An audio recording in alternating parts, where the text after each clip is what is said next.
thought we introduced Sword and Sorcery. Sword and Sorcery with Ben Mara. Ben Mara is Sword and Sorcery. he's our DM. Special guest Ben Mara. Special guest our DM. That's right. Awesome. So Sword and Sorcery comics are also, besides Monster Comics, one of the main reasons that I started getting into collecting and making comics, mostly because of Conan. Because when Conan came out, when is Conan? 84? The movie? Or no, it's 82. Yeah. So Might be. yeah, it's summer of '82, along 82. with like Blade Runner and Oh, Wrath of Khan. That was a hell of a the crazy year, summer. Yeah, it's a 82 crazy. was a crazy E.T. year. was that summer, and so was Road Warrior. Like Wow. that's a crazy summer, right? Wasn't like there also an Conan, Indiana Road Jones? Warrior. Wasn't there like Temple of Doom or something too? Or is There that might have been an Indiana Jones as well. Yeah. I could be talking out of my ass. But so the movie was your introduction to Conan? Nothing before? Yes, it was just the No movie. comics or... Yeah, and I books? remember like, I think we had either. I'm pretty sure in '82 we still had a beta machine. Betamax? Yeah, Betamax, and I'm pretty sure my dad brought that movie home. Wow.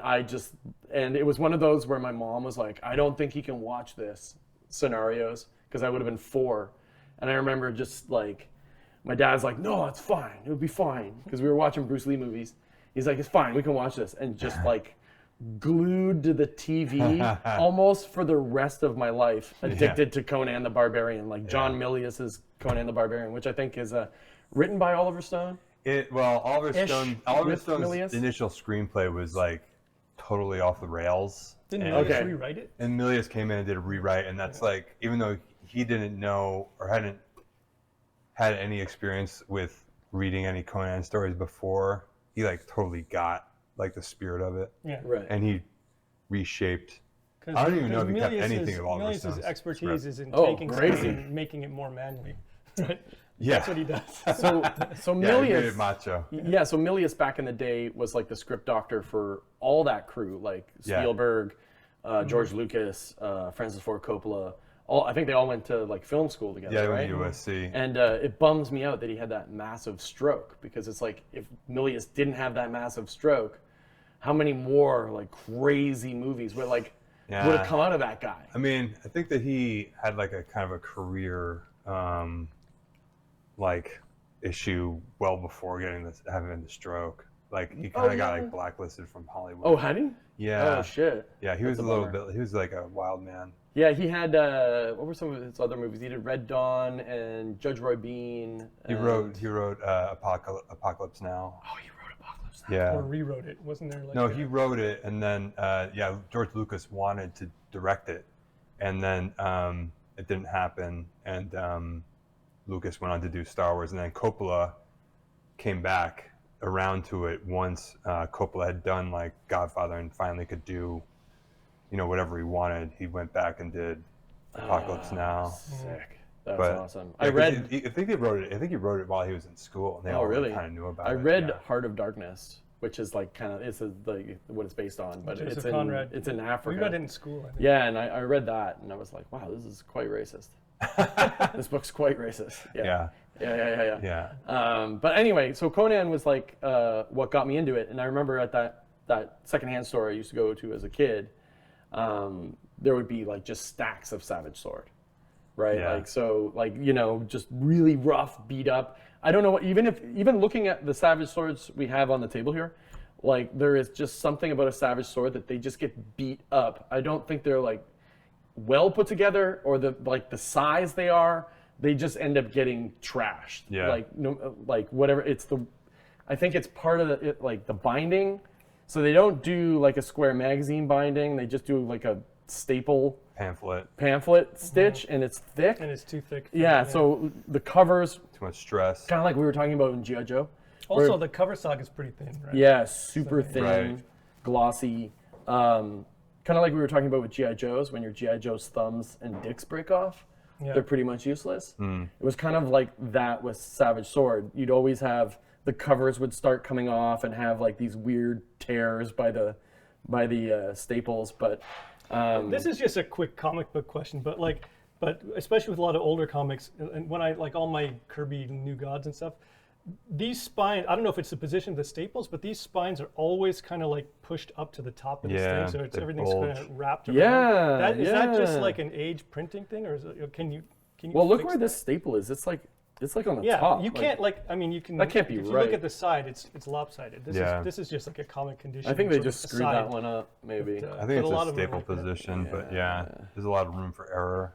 Anyway, the thing about I remember seeing Conan the movie, and liking it. Like I probably saw it on VHS or something, and then like that was just my like entry point into that whole world because there was so much comics and magazines and books to back it up that you just like walk into a store and be like, oh, this is a thing. Like, Yeah. this is it's like Lord of the Rings. Like this is a well-established thing that you could just immerse yourself in. Yeah, and I think with the movie, as in the comics, I think what happened was I saw the movie, and then like a week later, like I kind of like had seen them in the store before I watched the movie, but I think like when I saw the movie, and like I think that was probably the first movie I can remember that had like a sex scene. Remember he goes into like the witch's den. That's an amazing scene. And yeah, and they get it on, and then she turns into like a witch demon, and then he chucks her in a fire, right? Actually, I think that woman's like level of attractiveness or hotness is exactly what John Buscema captures when he's drawing women. Totally, That like actress. the black hair with the wild, Yeah, just her cheekbones. even the eyes Yes, too, like the wild exactly. eyes. She Yeah. looked like a It's Buscema like that, drawing. it's like that late 70s sort of like, The quasi cat eye kind of thing. yeah, like Raquel Welch. Kind yeah, of like, and it's like veering off into like a heavy metal music video. yes. Like it's almost there. Yeah. Right? A few more like, studded spikes and everything, and you're like, okay, This it's is like would be perfect. like hair metal. Yeah, it's music super hair video. metal. Yeah. So it's like, but it feels like just before on the cusp. Totally. So when I saw that sex scene, I was like, okay, being like a little kid, I was like, oh, that was crazy. Like I was like, my parents are like putting their hands over my eyes, and I'm like, oh, so crazy, right? And just like that whole movie, the soundtrack, it was amazing. Like the Basil Poledouris Oh my God. soundtrack. I I still listen to it all the regularly. time. It doesn't even feel like that's from like the 1980s at all. It feels like it's from the era of that movie. It feels like Yeah. transported from another time. It's unbelievable. And it has like the most powerful like crescendo, and the writing in that movie is brilliant. It is. Like you see movies today, like I was watching, like my wife and daughter are watching Agatha, right? The witch one, and I want to love it because like, oh, this is actually like a lot of cool ideas about witches, but the writing is preventing any character development between the characters. Like it's not grabbing you, but in that movie, like his relationship with who's his buddy in that movie? Oh, right. Yeah, I can't remember. Subutai. Subutai, yeah. Subutai, thief and archer, and like their relationship with very little interaction is so believable that like very quickly, oh, they're best friends and they really care about each other. And like when he saves them off the tree of woe, like like there's emotional buildup, and I think it's like partially the way he's directing, the music, everything, the way those scenes are writ. I believe in it. Yeah. I believe in every relationship in that movie. Yeah, it's also so much gets accomplished in that runtime too. It's like so many things happen, during that movie, and it all feels of a piece. But it also has like these themes of like, the riddle of steel, and then what's more powerful, steel or flesh. Like these themes are like explored. It's very, very well done. And his final monologue to Crom, where Yeah, he's right. never prayed to him and he's praying to Right. him and he's like, That's the other thing. It's also it's about faith. It's about belief. I feel like Conan's like, I feel like I should be praying to you right now, so I'm going to pray to you. But if you don't listen, to hell with you. You're just like yes. It's amazing. the most badass monologue Yeah. maybe ever written in a movie. It is the most hardcore, butch, macho, manly, like every guy watching that is just like, yeah. Because Milius, Schwarzenegger, when he was in that movie, he told Milius, he was like, I don't know what I'm doing acting-wise, so just act it for me, and I'll just do what you Copy do. that, yeah.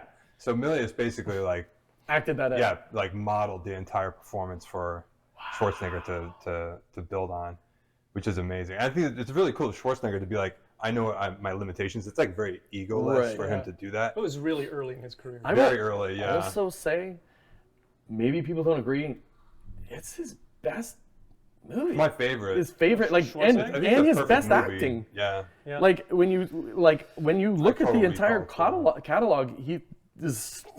Yeah.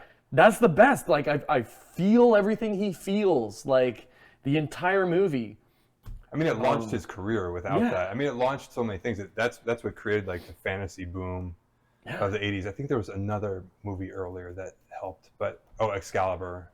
Oh, That that was movie was before fantastic. Conan? Yeah. It was Oh, like just when I before was Conan. researching our show here, I came across a 1981 heavy metal, and there was like a gorgeous painted ad for Excalibur. In it. Oh yeah. And now I've looked at 800 Probably heavy metals that- this morning. is that So I Bob don't. Peak How or much of there? that movie came from the like comics and book material?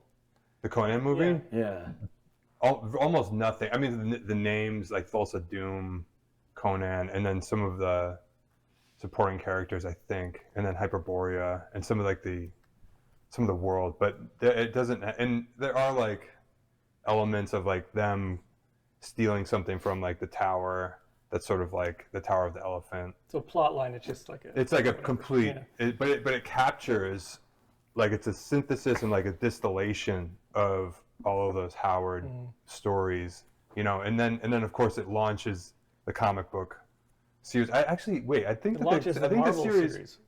Wait, no, did the Marvel series start in the 70s with the? I thought it started in the 70s. It might have started in the 70s, yeah. And based on those success of those comics, I think that was one of the things that they pointed to as like, we have a market for this movie because these comics are selling well, and like there's obviously You fans know of this what? stuff. We can find out. I mean, you can look I'm at it, yeah. sure we can I think find they were out. selling phenomenally They well. might have been- yeah, I think it it might was have like been one of 1977, Marvel's biggest books. Marvel like really did well with capitalizing on that intellectual property for those years. So this is kind of crazy, but this is like, you know, obviously like Barry Windsor-Smith Yeah. is like his first stuff, and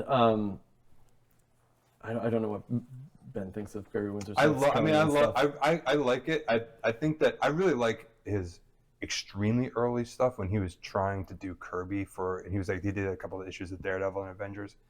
And I think that those are like super wonky and weird. And then he tries to add a lot of detail to this stuff. Yeah. And you're kind of, he Like all doesn't this know how to do hair. it yet. Yeah, he I doesn't mean, know how to do it yet. I think it's great. Like I just there's something I'm about not it seeing that any years This here. stuff I though, mean, like it's this obviously- early, this kind of you can like, I Google guess it, it's but- not as early as what you're talking about, but this era of Barry Windsor-Smith feels to me like underground comics. yeah. Yeah. Like someone who doesn't quite know he's what like he's doing, yes. but he's like adding a ton of, like this hair, for example, that you were pointing out comparing before. this Right. to like his, like when he's doing covers for Daredevil or his work on X-Men and Weapon X, Yeah. it's like you can kind of still see this guy. Yeah. But like, whoa, like holy that's crap, his- like he that issue of changed X-Men, so much. issue like 205 with now Wolverine, this the is gonna Reavers. blow your mind.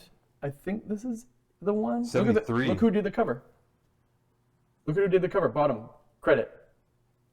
John Buscema. Can you believe what? Wow. I didn't know he did stuff like that. No. I had no idea he I knew painted. that he was like classically Is this trained. wrong? No, I don't think it's wrong. I don't Originally think it's printed in wrong. Savage Sword of Conan. 73. Okay, that's so this way is earlier than I way thought. earlier, yeah, because Conan's 82. I mean, it makes sense because like movies Yeah. take so long to develop and then get But made. like, so I was looking through this book recently when I was doing that Conan cover stuff, and I was like, it blew my mind that was John Buscema painting.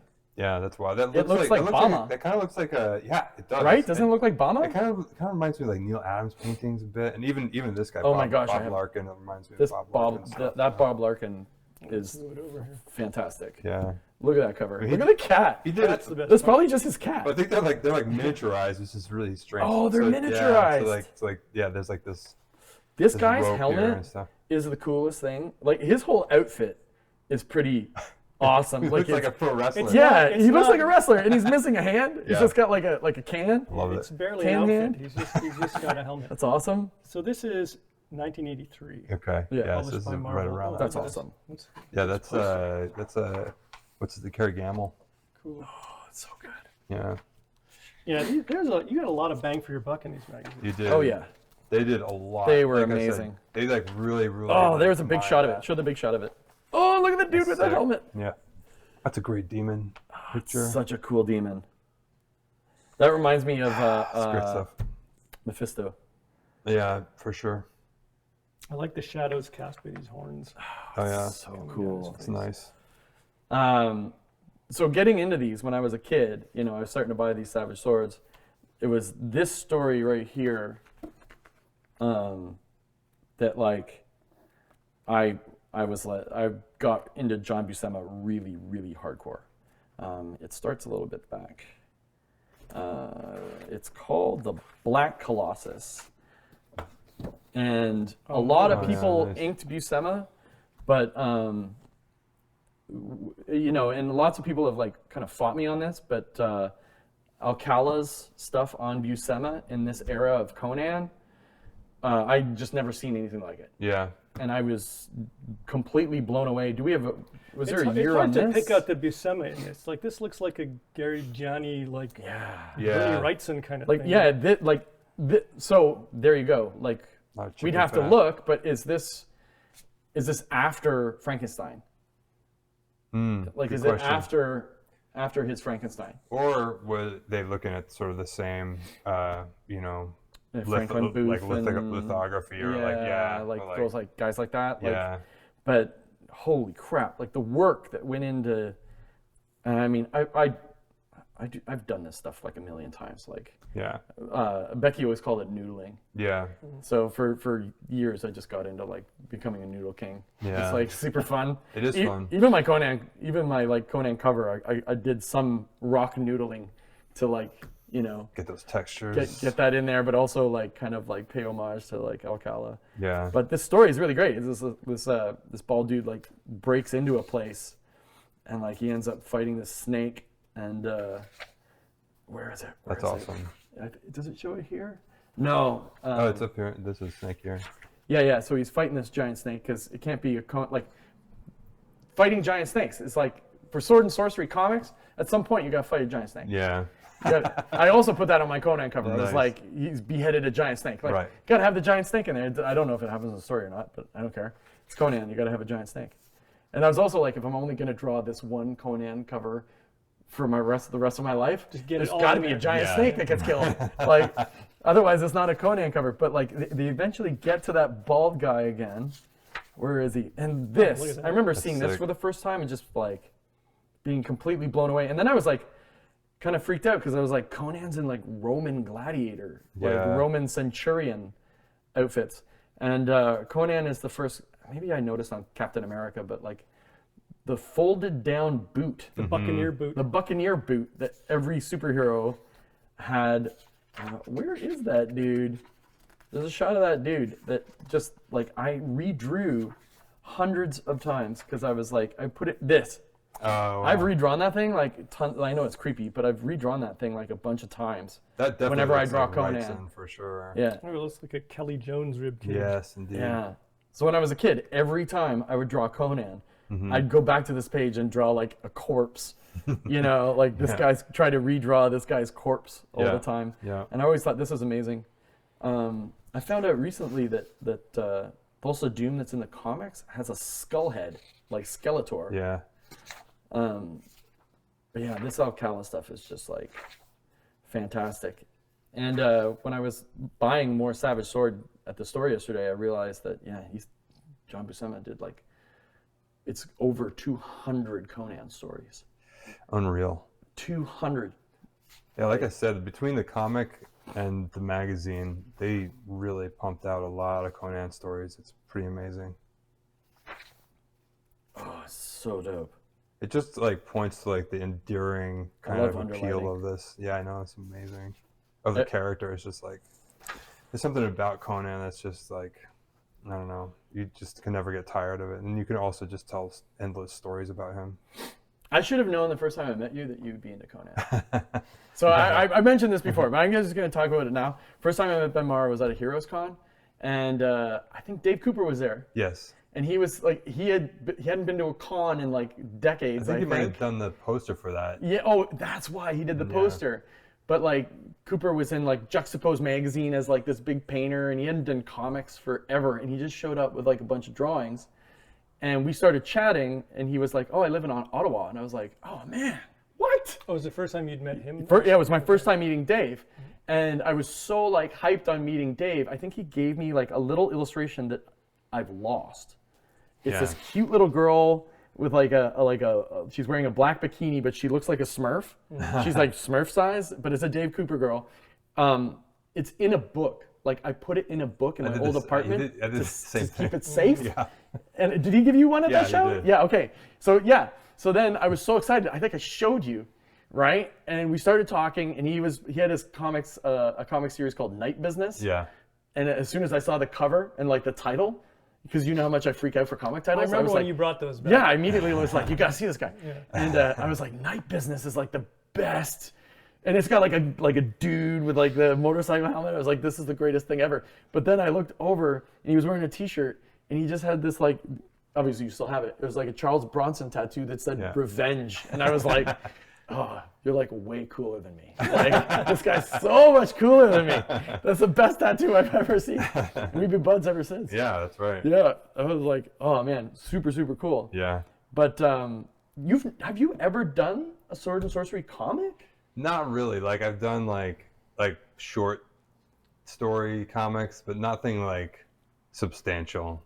So I've got like ideas and stories to tell for that, but this is like calling to you now. Now that we do D&D and I know you've been doing that for years, this must be like it's in there. I know. I know it is. I love sword and sorcery. It's gotta be there so much. Yeah, it's like my favorite sort of subgenre of fantasy, and fantasy is like probably my favorite. What's your genre go-to, of all time. like outside of Conan?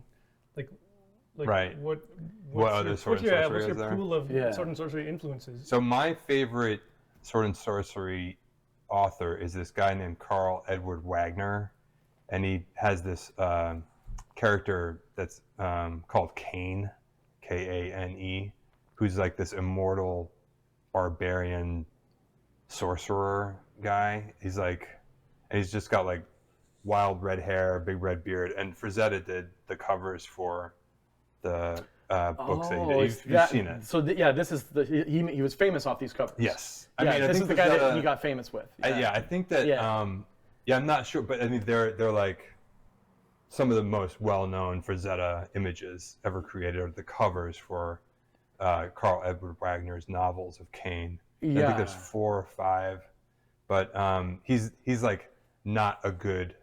He's an anti-hero. He's usually like the bad guy, but you're following his story and his journey and for like power and things like that and sorcery and so he's like he's not going to die ever. He's cursed with immortality, so he's a very interesting character. How did you very find different those? Were they... Just like being immersed in like Was it from the Frazetta that you started reading them? No, it was because I think that didn't hurt for sure. But it was just being immersed in sword and sorcery sort of fandom and literature, and you kind of get a little bit deeper and deeper. I mean, you don't have to go too far down to discover Karl Edward Wagner, but like, I also think being in like role-playing games, like he's cited sort of as a inspiration for some games. But I think it was just through like immersing myself in the genre a bit, and then once I read it, I was like, it was a mind-blowing experience because I was like, this is some of the best writing I've ever read for sword and sorcery. It's like right up there with Howard's stuff. Howard's like an incredible writer too, but I don't know, there's something about Karl Edward Wagner's stuff that's just like, it's like angry. It sounds like an angry writer. Maybe. I mean, because the main character's a bad guy. Yeah, it just sounds like, I mean, like Robert E. Howard's got a certain tone, but it never sounds as dark as what you're talking about. I mean, there is like a maybe there isn't. I mean, there's something also about like Wagner stuff that's a little bit different than Howard because he weaves in some science fiction stuff, like there's like aliens and elder gods and things like that are being accessed, by these medieval sort of sword and sorcery environments. Whereas Howard is very much in the past. He's sort of writing about a past that may have existed.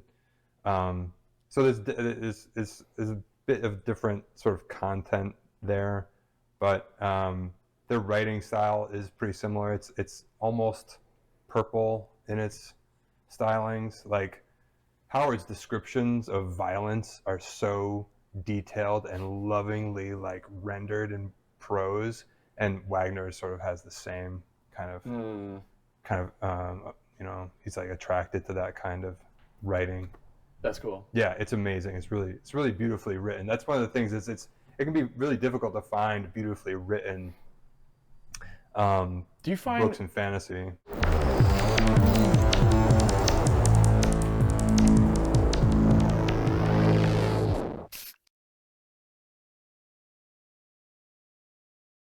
Do you find when you're doing comic books that doing, whether it's horror, whether it's sword and sorcery or whatever, do you find like doing gore to be kind of cheesy? In Sword and Sorcery? Yeah, or just in general when you're drawing comics, like that you're talking about that loving description of gore. Yeah. I find like if I'm reading a comic and showing it too much, it kind of makes it crap. Yeah. I think There's just something, and that's I an would, interesting point. you know, like I would love it. Like I love gore and horror movies and stuff, and I incorporate it into my comics, but a lot of times it's like, you know, maybe I just haven't gone far enough. I think depending Maybe. on how you depict it, in the way like, it's depicted. sometimes it just comes off as comedic. Yeah. Like if you- Right, You know, yeah. there's a kind of a fine or just line. like kind of like dumbly childish when it's in a comic. Like it's like not Yeah. really. Like I've done the Google searches on different things where I'm like, what's like a head wound look like, or Yeah. what's like a knife wound look like, and it's a scary rabbit hole for sure when you're researching it. Like Yeah. it's super creepy.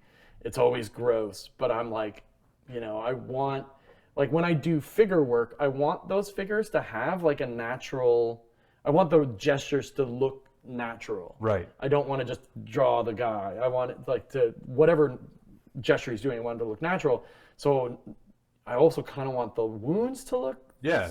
realistic, Yes. right? So, you know, you research that sometimes, but I don't know that I've hit that. Like I did that thing for Tinian, the washing machine, and there's like a woman in the washing machine, and I just kind of made that stuff up. And when I look at it now, I'm like, it's not No, I think that- shocking. Yeah, I it's know just what you kind mean. of goofy. I don't think you it's know? goofy. I think that was kind of like a perfect tone. Yeah, that one. I'm also thinking like, because I was like, I wanted hands to look like they'd been twisted, like I wanted the flesh to look like it was twisted around that thing, but at the same time, maybe if I just left it like black with like an eyeball and some stuff twisted, like Right, you know, just a like subtle show hint. less. Like Yeah. I'm always thinking like show less. Like if I'm gonna show, like if I'm doing a sword and sorcery comic and the dude's like hacking off a head, I'm probably not gonna show a whole bunch of gore. It's the movement's too fast. So, like, with comics in relation to Sword and Sorcery, I sort of see comics relationship and depicting that kind of violence as some of the movies that were ripping off Conan's success, like we were just talking about Deathstalker, like Yeah. and some of the Beastmaster. yeah, Yeah. and Or like what was the other one? there's like Oh, there is a bunch. But there's actually yeah, one called yeah. The Sword and the Sorcerer. I've seen that one. That Yeah. one's- So there's and the violence that's depicted in those movies kind of is like what it feels like when you read Sword and Sorcery in comics. It just has that Yeah. kind of like yeah. it has that same kind of feeling. Gratuitous? Not gratuitous, but just maybe not as like this refined kind of or they did. I mean, I love those movies, and I love those movies just as much as the original Conan, but they were limited in their resources to like, or even maybe their instincts. Oh, the violence in Gore and Conan, like the Barbarian, is like epically realistic. Yeah, and I mean, real looking. Yeah, it looks really good, even if it's just like mostly some of it's just suggested. You know? There's a scene where when he hacks off the head of the snake, Yeah. you were like, that is such a visceral, Hardcore. feeling. You kind of feel the weight of the There's- sword in his hand, and like you feel the resistance of the flesh of the Yeah. snake as Yeah. he's chopping through Yeah. it, and you're like, that is happening right now. He's chopping the head off of the giant snake. I believe it. Whereas, you know, if the same thing happened in like the Sword and the Sorcerer, I don't think I'd Yeah. have the same kind of reaction. But so that's what I kind of feel like is like in comics, you kind of have that level. Like it's just kind of like a B movie level. But it takes it to B movie level. Right, but that to me is okay because Sword and Sorcery yeah. to me is, it can be like B movie level entertainment and be just as satisfying. Yeah, right. Yeah, right.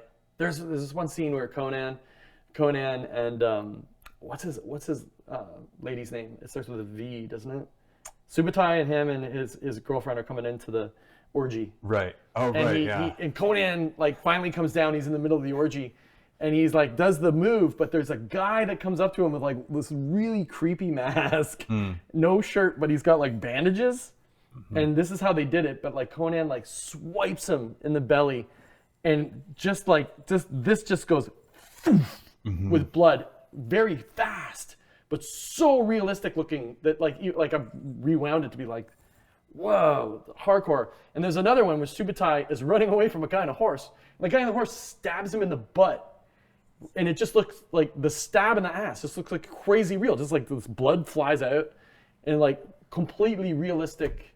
And that, the beheading of Thulsa Doom also, it's like, it takes them a whole bunch of chops, but they don't like show too much. It's like they take one and he like does one of these, like very, it all relates to wrestling too, right? Because wrestling's all, we do things so that, it looks more realistic than it is. Like, if you're punching a guy in wrestling, I'm actually just hitting him in this fleshy area because it's not going to hurt him, right? But, in that movie, the way that they did it, like, it's like very intense. It's expert filmmaking, but also one of the things that's different about like reading violence or experiencing it in like a movie rather than a comic is like a comic. If the panel is showing like the detail of the violence, you can study that panel for as long as you want to and pick out like the parts that aren't really like working for you or something. Whereas with a movie, if he slashes across the stomach of his enemy, it's just a very brief flash of like what the consequences, and then you move on to the next thing. Your brain is taking in new information, and you're kind of just using that hint of, that blood spurting as like a way to formulate in your mind a bigger experience. Whereas like with a comic, you just are.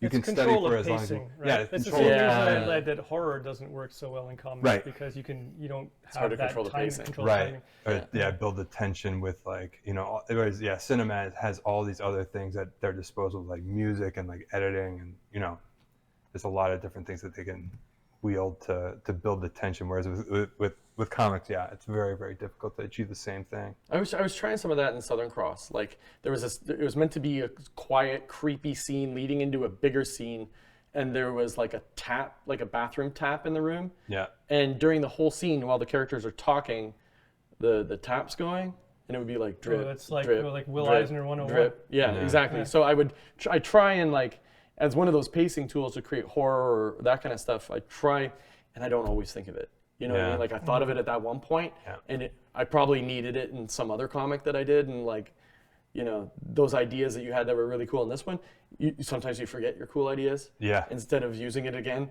and then they become tropes. But at the same time, it's like, it's important to remember some of those things when you're doing comics. There's so little time doing comics on these kinds of schedules where you like you don't have the time to be clever with. I think you have to be writing all the time. You're just like, I just got to get this page done. Oh yeah. I want to be clever about how this is paced. Like I want to employ like narrow panels for like to speed up timing. But really, I just have to get the broad strokes of this down. Yeah, exactly. Were you guys into this at all? Like back in the day? I love Warlord. Warlord. I mean. What issue is this? 98? Yeah. I mean, how sick is his? Like, I always thought he had the coolest like design. I saw like this number. I thought like Mike Grell did 100 issues of Warlord, but no, someone else is drawing. Yeah. So I think it's Rich Buckler, but so sad. But it's still pretty great. Look at this. He's just got like a what is that, like a 45? Andy Kubert. Oh, no kidding. Wow. Get out. Oh, yeah. Like this must be like one of his first things. Yeah, Mike Grell isn't even writing it anymore. He's just credited as creator. Yeah. Well, I mean, Warlord, this does not look like Andy Kubert. Warlord's a very, very fun comic. Wait, just for a second, this is DC? Like, when did Warlord start at DC? Yeah. Were they doing creator-owned stuff there? Yeah, Or good he question. just got it created by credit. I thought it was an epic thing. That's a good question. I don't know. What does he have covering his It's butt? just his narrow butt cloth. It's a Yeah. butt. It's his loincloth. Yeah. It's a butt loincloth, but Yeah. it's got bumps on it, and then It's the top of it just kind of like. Okay, so the physics of this loincloth are kind of like freaking me out here because it looks like he just took a belt, he put a piece of fur Yeah. in a strip It's behind not his even ass, overlapped. and then yes, That's it's gonna just fall out. yeah, pretty that's easily. gonna fall out. Yeah. Like in any form Like, of combat, that's like he's gonna intentionally lose gonna that. fall out. Maybe that's the Maybe point. that little line, like right there, is the. Oh, belt you loop. found it. You found the belt loop. Yeah. Still, Oh man, I didn't see that at first. that's gonna. I was not like, gonna this is cover. gonna fall out in combat. Like But that's one thing about Sword and Sorcery is that there's a lot more nudity than there is in this color Classic. choice is really cool. Yeah, there's a lot more nudity. Yeah. And I think that's kind of that part of its like the appeal of the genre. For sure. Is that there's like this sort of titillating quality to the entire thing. Mm-hmm. Like it's the same with the fighting. Like the combat, it's like I don't think that gore is necessary to a sword and sorcery book, but it sells just the closeness and like dire consequences of any small moment. Yep. You know what I mean? Like anything, you've got bare skin.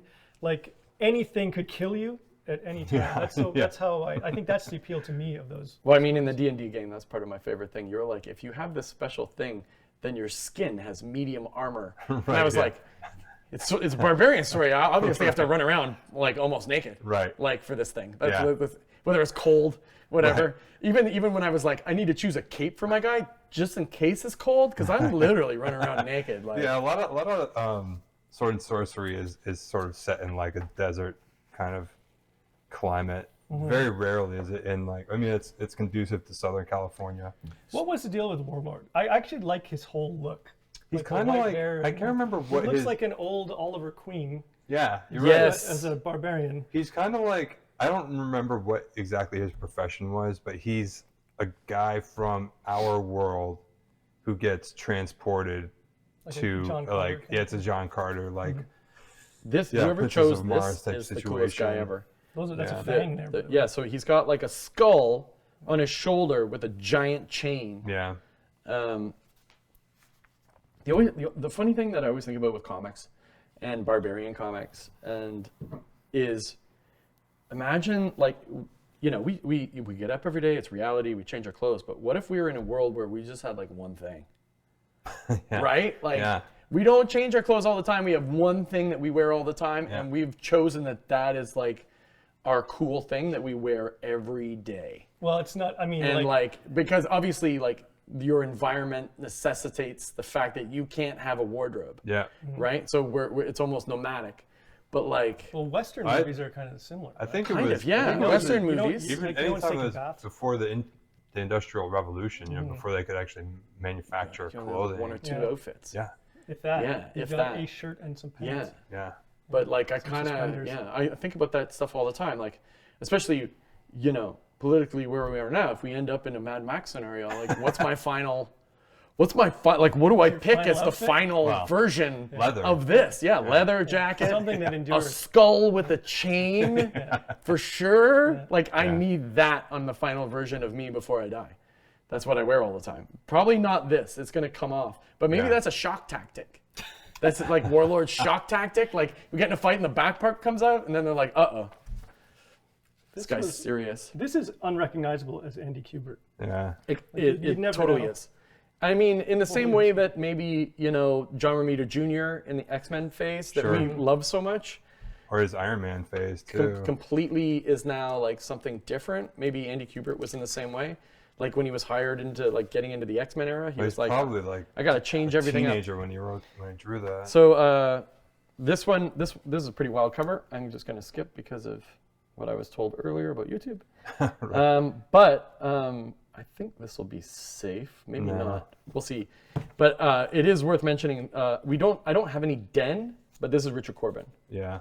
Look at This is this. some late That was Corbin. amazing. Yeah, this is Yeah. late Corbin. So I don't have any early Corbin. But as far as like sword and sorcery stuff and me being like a big heavy metal magazine freak, Den was like one of my favorite I mean, things that, for sure. that heavy metal movie. Oh, and then with this Dan is gone amazing. over Double Isle.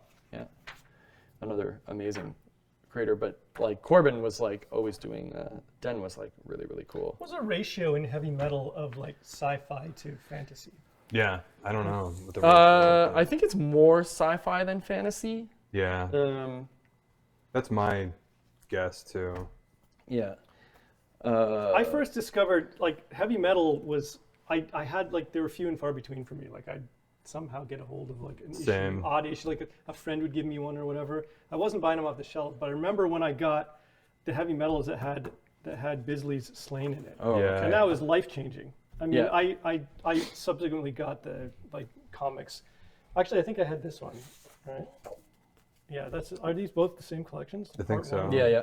Anyway, This would be the full this was collection. like this to me was like peak Oh, sword and This is sorcery. mind-blowing. And what I dig about, I think what I dug about it, aside from like the fact that I was probably like 13 and there was a ton of like Bisley, like nudity and stuff in these, was that like there was so much sorcery. Yeah, Like I dig the sorcery more than the sword stuff. I think. Like for me, that's just my personal taste. Like I'm not a barbarian guy, but I like that. I like the mixture of those things. That speaks volumes as to like how we created our characters and Yeah, D&D. right? Yeah. yeah. Your when you were creating your character in D&D, who was like almost like barbarian age Snake Eyes, I was like, this is so cool. Yeah. It's so Yeah, yeah. different. Like I went as classic barbarian, as hard barbarian as I could. yeah. We should mention that the game is called Barbarians of Lemuria. Yeah. I want to Yeah. give that shout. I couldn't believe when I saw this stuff that like the level of Painting. of skill in this gouache. I think it's Yeah. all acrylic or I think it's Yeah. I think it's acrylic. yeah, but Yeah. holy shit! Like I don't pretty- know whether we pretty do a unbelievable. full Bisley I was just looking at this episode last night. and try and have Bisley on somehow. This is one of the craziest things that happened to me in comics, was like getting to be pals with Bisley. Yeah, he's such look, a this has got character. witches. It's got the fates Yeah. in it. It's got a horned god, obviously. Yeah, I have Like, gone. look, he's mutating. yeah. So Is it cool. like a berserker rage mutation? I don't remember. This is like I what never read it, Bisley's I just like. looked at it. This is like this is what he's like personally in like real life. He's like real life Lobo. Like he's like that's him. Yeah. This is just like evoking King Conan. right? Yeah, totally. Oh, look at that belt. Yeah, that's pretty amazing. I need that belt for my wrestling costume. Your apocalypse suit. Yeah, my apocalypse suit needs that. Anyway, this was my favorite thing for a long time. Yeah, I don't. You know what this also reminds me I of don't is that understand other guy that we love in heavy metal, Frazado. Oh yeah, Not Frazetta, Frazado. Rosado. But it has a Frazado feel. His is like more fantasy. Look at that. Look at that beautiful painting. Yeah. That panel's gorgeous. Sometimes you see some of these panels and you're like, man, I wish this was just like a full page thing. Mm-hmm. That's beautiful. Yeah. Completely beautiful. This whole scene is like, look at these expressions. It's so gorgeous, so great. Yeah. And then sometimes I guess he's tired of painting, and he just moves on to like an ink line here. Yeah. What is the life of something like this? Like this is the man's life's work, clearly, these Slaine books. It is some of the most gorgeous work ever. Like, is it still selling anywhere? Is it still like, I don't. is think he getting so. residual checks? I feel like Slaine Somehow from somewhere? Like, this stuff is unbelievable. And I feel like, you know, I think we should talk to him because yeah. I'd love to know more about how this all went down. Yeah. It'd be Because he did. a good question. I became a fan of Bisley through Slaine, and then I followed. He ended up doing that Judge Death stuff. like Yes. Chapman Oh, stuff. yeah. That was Hell incredible. yeah. God, the man knows how to draw a pig. Yeah, for sure. So dope. Oh, that is so gnarly. Mm-hmm. Like, and why? How was he never on a Conan comic? It's a Like, good it just question. seems like an obvious. Was he and we just don't know? He's done a possible, few. yeah. He's done we a few might, paintings. we of just might Conan. not know. You know, I mean- like this guy has done more stuff than you and I probably like can even.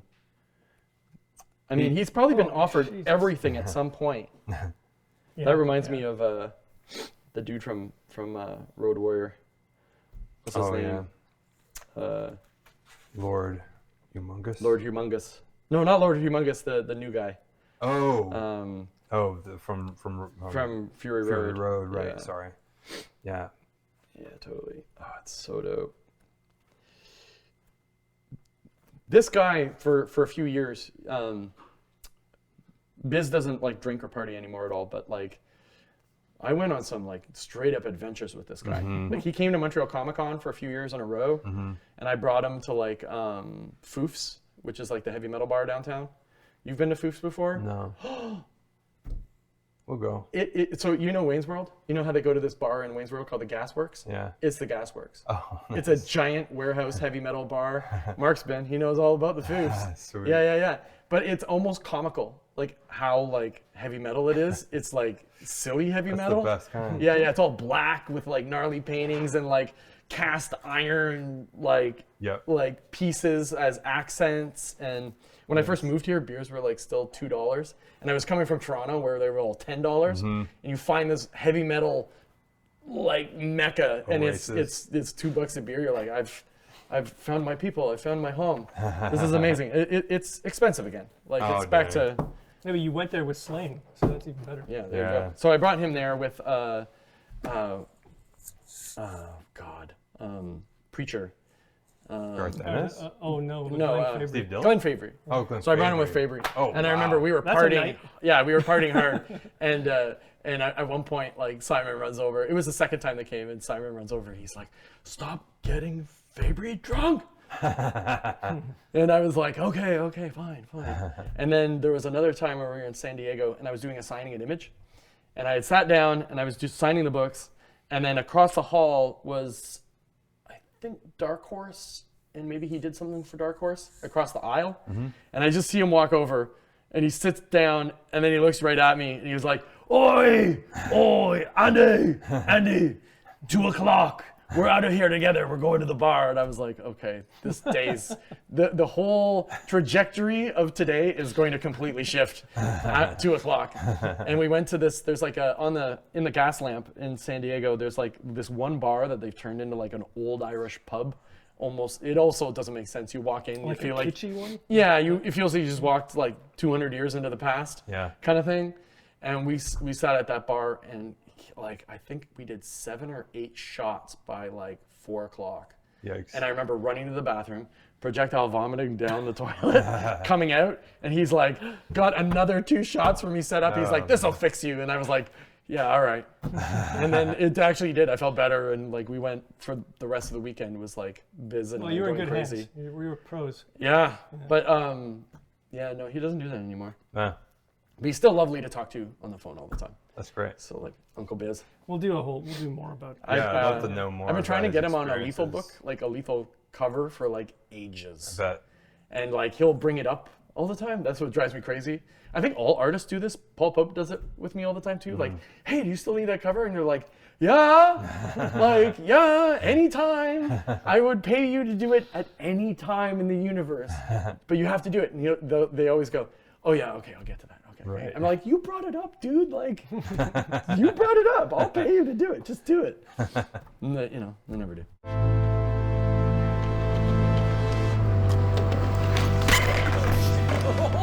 I told you. And then this is another one I loved. I don't know if this counts as sword and sorcery. I guess. Crystar or Crystar? Oh yeah. We I had say, this. Where do we I come down say on that? Crystar, but And why do you say Crystar? Because it's like crystal. because it's crystal. Because he's a crystal warrior. the crystal he's a crystal. warrior. So Crystar does make sense. and then Does it sound as cool as Crystar? I think Crystar so. sounds like Crystar? Chrysler. Crystar. I Oh, don't see it. Crystar does sound like Yeah, a car. It's kind of weird. Chrysler? Crystar. Chrysler? Crystar. No one says Chrysler. It's Well, a maybe Chrysler. this is the reason why I wasn't successful long term. But it's more. It's more. Yeah. Is it? It's No one knew how to say the name properly, Is guys. it an We're gonna original- can this book. Original Marvel property. No, I believe it's a toy tie-in, but Oh, actually it has. It was one of the covers that Michael Golden drew that has the Danzig. Wait, is that a skull. golden cover? I think so. Oh, it's so dope. Yeah. It is so dope. Doctor Strange kicking it. That's awesome. That's pretty Yeah, great. I love these comics too. When I was a kid, they were just really super. nicely Yeah, look at this drawn. wizard. So classic. That's great. I feel like this is like what I'm gonna end up looking like. This might be straight up more fantasy. Yeah, I think so. You were partly there now. Yeah, I'm very close. I'm very close to this. Like this guy right here. This guy is more wizened. Yeah. Yeah, Let's just say- gotta Yeah. let that beard. When are you gonna go grow a little beard like further. this so that we can be I wizards? wish I could. He's gonna have hair for the rest of his life. It's not fair. Maybe. Oh, I also love the rock bad guys in this. They're like molten Opposite magma. of crystals. Yeah. I can't. I have to do jumble if I see one. Oh yeah, I yeah. turn the page. It's like, For me, Oh, I don't know man. if you guys remember this era, but there was something about the illustrations in Bubble Yum that really That grossed me stipple out. thing? It's the It was the stippling. stippling. Yeah. They creep me out. There's one of I think it's a cowboy kid, a kid. cowboy kid. Yeah, I know. Yeah, it is the creepiest drawing of all time. We're gonna have to find it for to pop up in the video. It is like disturbing, and it was in every comic, and it literally like disturbed the crap out of me looking at this thing. There was something about it that it was like you know if you're like nails on a chalkboard, Yes. or you're like 100%. you're like chewing on wool or something. Ugh, I know it's just- exactly ugh. what you're talking Well, about. here you go. You can get Price guide. X-Men 141 to 143 for $2 a piece. There you go. Oh, yeah, yeah. Mile High. Can we go Man, back in time been to- around forever? Can you imagine that, dude? Like how much money we spent yesterday just Oh my at the God. store buying Avengers, and like I spent $100 on 4 comics. Let's edit Yeah. that out before my. so when wife they sees get it. that time machine, I mean, there's a lot responsibly we should do if we have a time machine. But one of the things that would be irresponsible is just run back to 1981 and buy X-Men 1 to like Yeah, 100. that's harmless, right? Yeah, we're not that's like, not gonna. we're That's not not gonna. like betting on sports almanac. Yeah, shit. We're what's the just thing buying where some you comics. can't see yourself in the past, or like the grandfather theory? Is it called? Like, Or killing your grandfather. yeah, what is that theory? Anyway, I think if we went back in time and just bought a bunch of comics from a bunch of hippies, like, and then came back and be like, Yeah, we're- yo, YouTube, look what we got. We got in a time machine, went back in time, got these comics. And everyone's like, you didn't kill Hitler? We're like, no, we didn't get to that. no, that's. There's also probably better ways to make money too. I don't know if Crystar counts as sword and sorcery. I don't know. Just looking through it now. I mean, It's not think Conan-ish. I think it's more fantasy than it is because Yeah. it's more family friendly. Sword and sorcery is not. As But can we talk family about just friendly. all the designs in this are amazing? They're beautiful. they're Like, they're- definitely they're what so you cool. call toyetic. They They're look like toyetic. toy designs. Yeah. See, this is the thing. With Lethal Comics, whatever we put out, it's got to be toyetic. I'm never thinking about I that am. stuff when I'm. I am. I just want it to have that feel. It doesn't have to become a toy. I just want it to feel like that. Were these Marvel comics, these Conans? Yeah. Do they have anything to do with the previous stuff, or is it all new material? I think it's all new It's material. I think they're all. This is They See, 1996. like They Savage did- Sword. Savage Sword is short stories that kind of bleed through sometimes together. But this is like, I think this is like an ongoing Conan. They did thing. adapt Howard's stories in the earlier issues, but then they, I'm sure, started creating original stories. Wasn't there an action figure back in the day that looked like this? There was a bad guy from Dungeons and Dragons. That's the one. I had that looked figure. like that. Oh yeah, Warduke. Warduke. Thank you. Nice, dude. I mean, I like His name is D&D. Warduke. Yeah. Larry Hama, editor. Hey. Larry Hama's and everything. By the way, Larry Hama edited all these Savage Sword of Conans too. Like, Larry Hama's in. He's like the patron saint of this show. Yeah, I think if you watch this show, we talk about Larry Hama every episode. He was a productive guy. You know what? We should talk to Montreal Comic Con and look have him like on. like Barry Windsor-Smith colors. Yeah, He's for like sure. Flops down. I bet you they would do it. I bet you if we talked to Heather and those dudes and been like, hey, can you bring Larry back this year? Yeah, They would do it. he was They've here done few- it a he was bunch here of couple years times. ago, yeah. Yeah, it will be like the G.I. Joe Kickstarter thing We'll happen. invite him over and just do like the like Larry Hama hour. Yeah. Just And then once he gets here, we'll just look after Larry for the whole weekend. yeah. This is a fun sequence. Maybe Yeah, we it's can get cool. Larry Hama to do a katana demonstration in the studio for the show. How sick would that be? So cool. Should be your intro. Yeah. Yeah. Did I ever tell you that story? Yeah, Yeah. So crazy. I've in detail talked about that on the show, but pretty amazing. Yeah. yeah. Anyway, I was just curious how these related because this is more of the Conan stuff that I saw. So Yes. this is really funny. This is the stuff that you'd get like like my mom would buy me like one of those like 3 packs of comics from like the local dollar store or whatever. Yeah. And you'd get a lot of like Out of nowhere, Nightcrawler's in this Crystar. Crystar? Crystar Crystar, Crystar? Mr. Crystar. So I brought this book up and I was like, is this Sword and Sorcery? He was like, no, this is Sword and Stone, Ben said. Tell us more. Yeah. So, like, or you can, you could call it stone and sorcery. Sword and prehistoric stone. Yeah, it's kind like of- basically yeah. sword and sorcery, but in prehistory with like cavemen and like dinosaurs and giant crocodiles in this case. Less interesting to you? Yes, because I don't know. There's something that's like not as appealing about like caveman era to me. It's just not as evocative as sort of the faux history that Sword and Sorcery touches This on. would fall into like Tarzan level. Yeah. But yeah, Tarzan it's is Tarzan like adjacent. But Tarzan Yeah, is sort of Sorcery like and Tarzan. Tarzan has some pretty crazy stuff in it, I think. yeah. But Tarzan's also kind of like a modern, or for that era, because he was raised in like the civilized world, but then or not raised in the civilized world. He was born in the civilized world and then raised in the jungle. So the civilized world still exists. Yeah. It's not necessarily like What's his name? Greystock? Greystoke. Greystoke. Greystoke. Stoke. Greystoke. Yeah. This panel, when I'm looking at it, immediately I'm like, I see Buscema, but then if I look harder, it feels like Pope. Yeah, it does. I'm like, oh my gosh, that looks like a Pope drawing. It does actually. It's kind of like just like the same drawing, but it's just squished. Yeah. Yeah, we talked about Kubert face Yeah. earlier. So yeah, I think there's some role playing games that actually explore this sort of genre, which can be really cool. But yeah, I just like having there's steel. like D&D stuff with this? Yeah, with like Caveman? Sword and Stone kind of like Is it settings. It's not it's not Quest for Fire. It's a Clan of the Cave Bear. Yeah. Have you seen that movie? No. Okay, so you need to see it. Yeah. It's really good. So Ron Perlman and who's the big guy? I feel like it's Carradine's brother. I feel like it's Keith Carradine. Maybe I'm wrong. But they're cavemen. Oh, nice. Yeah. And right. I might be wrong on Carradine, the star.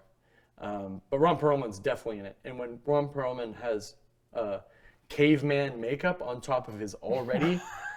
Like, I don't know what it is on screen. He looks like a caveman on screen. You don't have to I've do met him much. before, like in an elevator when I did that San Francisco show. He just looks like a regular guy. You're like, you're the most regular guy I've ever seen. Giant jaw But, like, and a big brow. on camera, he just like looks like, kind of cavemanish. Yeah. But with caveman makeup, he looks really like, I bet. over the Cro-Magnon, top. yeah. And the woman in it is Rae-Dawn Chong Oh, right on. from Commando. Yeah, love her. Yeah, I love her too. She's like, back in the day, Rae-Dawn Chong, I was like, in that Conan era. Because Yeah. like, obviously, after I watched Conan, I watched Commando. Yes. Right? So that like they went beside each other. And I remember like having a crush on Rae-Dawn Chong. That might have big been like time. the 1-2 punch for Arnold, Conan, and then Commando's Commando. so good. Commando is underrated these days. Yeah. Was Commando Until before- next time. Before Predator? No chance. I think, I'm pretty sure. Yeah. Commando's way before Predator. Yeah. I have not read this one yet, but I'm kind of curious. But it's the Viking Prince, which is obviously some sort of ode to Prince Valiant, right? Maybe. But this looks super old. I want to find pirate- out. pirate. I just found this. Like, I'm bringing that up, but I just found this in my my gear. What would a Viking comic be considered? That's not Sword and Sorcery, is it? Like a Viking comic? Because it's like Sword and Sorcery to me has to be at least it's not directly pointing to any real era of human history, whereas Vikings actually existed. And even though like Conan's world kind of suggests like an ancient Sumeria or something like that, somewhere in the Middle East. This might be. He's fighting snakes and weird bats and birds, but I saw a Tyrannosaurus here. Let's see how much like nudity and violence there is. I'm gonna get into this comic and investigate a little further, but like It's got a Viking total print, like Prince- that's Prince Prince Valiant, Valiant, like right there. You're right, actually. All That of is the very font Prince looks the Valiant. same. That is as far as artists go, that's a really great horse. Those guys. That's a really great horse shot. Like, well done, Joe. Horses are hard to draw. I kind of like this like earlier Joe Kubert stuff. It's really great. Yeah, I like this more than the later stuff. I met actually. him, I think maybe like 8 months before he died, Oh yeah. and Darwin Cook brought me to a dinner with him with Jimmy Palmiotti and Amanda and Dave Johnson, and like Andy and Adam were there. But like I'm talking to Joe, and he was sitting right beside. Like Cook was here, I was here, and Joe was here, and they were having a conversation that I was like getting into all the time. I remember thinking like, this guy's like super legend, but like super with it. Like you would have thought like he could have been 40. Like his mind, like everything was like completely like super quick. He was quick-witted, super fast. I remember he had big white teeth. I was like, those are the biggest teeth I ever saw. Wow. But like just super with it. And when he passed, I was like, how? Yeah. That guy was like the super fit too, like not fat. Like he looked super fit. And I don't think it was like a car accident or anything.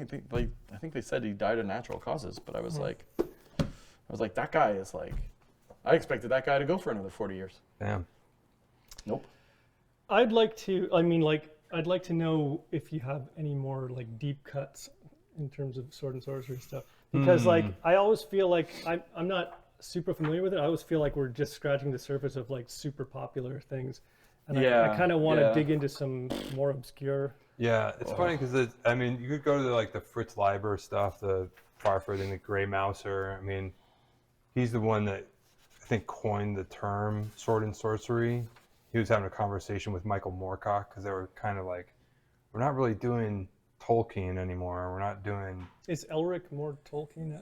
I think. Well, it depends on who you ask, but Moorcock would say it's sword and sorcery. I mean, Elric is a response to Conan because he's like the opposite of who Conan is. He's like this sort of like aristocratic, very like fragile, you know, creature, and yeah, it just, I don't know, it has like other elements to it that make him, I don't know, he's kind of like, it's this meek kind of hero. But Moorcock and Leiber, I think, are worth exploring for their sword and sorcery contributions. My sword and sorcery, the one that I sort of think epitomizes the genre, is Robert E. Howard, Conan. That to me is more sword and sorcery, because it's also like this marriage of the Cthulhu mythos with this, you know, very dangerous world where sorcery is not really trusted at all. It's like way sexier, you know. Whereas like Moorcock and Leiber, there's elements of sword and sorcery to me, but they don't really have those, like some of the core fundamentals that I think need to be there. They're a little bit more like lighthearted, or in the case of Moorcock, it's more like psychedelic. But I think that it sort of depends on like what your. They also are like more rooted in typical medieval settings. You know what I mean? Yeah, like Elric is definitely another dimension, whereas Fritz Leiber's like Farford and the Grey Mouser kind of feels like the city that they operate out of, Lankhmar, kind of feels like it could have existed in like medieval Europe at some point, you know. Like too civilized. Yeah, I mean they're thieves, so they're not like heroes, but it doesn't feel like Tolkien at all. There's no like fey creatures. There's no elves and dwarves or anything like that. Although I could be wrong with. Yeah, the Conan thing has no elves. No, it's just humans. It's just humans. It's humans and the only monsters really far out monsters. The monsters are like Lovecraftian, sort of in nature. So, yeah, I as far as deeper cuts go, it's hard to say because there isn't an overwhelming abundance of work that's done in sword and sorcery, really.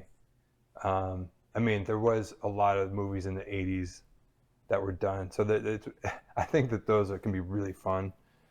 I miss that. And they're all on Tubi now, so you just basically like look up Deathstalker, and then that was like a thing though. It'll point you to every. You single definitely one. had like in the 80s as a kid growing up in the 80s. It was like there was like these pieces of like pop culture that you would definitely be into, and there'd be like horror, and then like because like early 80s, just you know, Freddy Krueger and Jason Voorhees and Michael Myers and Phantasm and those movies were like on fire, like they were contemporary.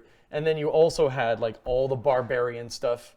Was like going crazy. And then there'd be sci-fi. There's right? actually You'd have Star Wars, and you'd have, you know, Blade Runner, and just that era felt very genre heavy. I know, for like, sure. Tarantino's like, ooh, I don't like that era, but like growing up in that era, it's I love it because it was the your childhood felt so rich, right. with all that stuff. It was So Tarantino, that's when we grew up. That's we were Tarantino's age when he was in the 70s. yeah, When he was absorbing the world through like media in his like formative years, and our formative years were the 80s. You know, that's when he was starting to dismiss things. You know, I mean, the 70s are excellent for cinema, but yeah, I love the 80s movies so much. It's me just too. like yeah, I freak out for that they're stuff. amazing. It also has, like, you know, the 70s are kind of like very gritty, raw, and always almost have a horrible ending, Yeah. right? So it's like I was reading this thing from Tarantino this week about how much he loves Joker 2, and I was like, yeah, of course you do. Yeah, of course you do. It's the most 70s like thing ever, where you know you just like, you know, pull the wool out and it's gonna end horribly and everything. Yeah, of course you love it, right? But I'm an 80s kid. Like I want Yeah, you want like blow it up and, you know, catharsis. yeah, a little bit, you know, and I want to enjoy that time. And I think a big thing when it comes to, you know, especially Conan, it's a world I always want to keep coming back to. Yes. You know, 100%. I never want to go back to Philip's Joker world. No. Like, I watch, okay. Yeah. Yeah, but I will continuously watch Conan the Barbarian Yeah. every 3 months for like the rest of my life. Same here. Now I'm gonna probably go watch it later I today. am also gonna go watch it later. I might do Hell it yeah. now.